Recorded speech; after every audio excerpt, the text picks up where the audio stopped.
After Piramal's resolution plan for DHFL received the RBI nod on 16th of February, the next step is to get NCLT's approval for the resolution plan, and the wheels for that have finally been set in motion.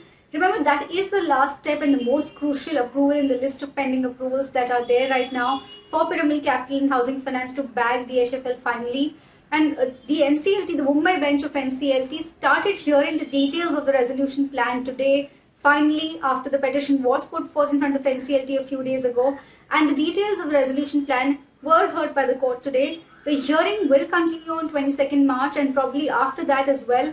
But the NCLT observed that this is a matter that is supposed to be time-bound, and that is how they're going to approach the matter as well as the further hearings. There are quite a few applications which have come in against the resolution plan. Those will also be heard by the NCLT on a day-to-day basis in the next week or so. But most importantly, 22nd March is when they will be hearing the resolution plan details and raising questions on that next. And that is going to be the key path for approval. Now, there are quite a few details which came to light in today's hearing. The RBI-led administrator's advocate who was representing him is Mr. Ravi Kadam.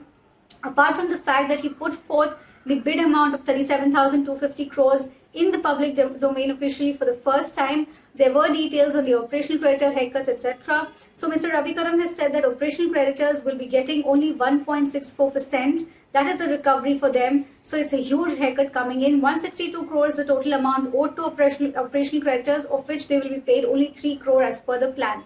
Talking about financial creditors, they will be taking a haircut of over 58%, as we had told you earlier, while giving out details of the plan that we had received from sources. The average liquidation value of DHFL stands at 26,850 crore is what the lawyer said. He said that fair value of DHFL stands at 42,489 crores. So of course the part that the resolution plan amount should be higher than the liquidation value, that gets cleared out with the liquidation value amount coming in front of the court. Now, he also laid in front of the court that Piramal is envisaging a reverse merger with TCHFL, and that the approval for that will also be sought in the court along with the approval for the resolution plan for DHFL.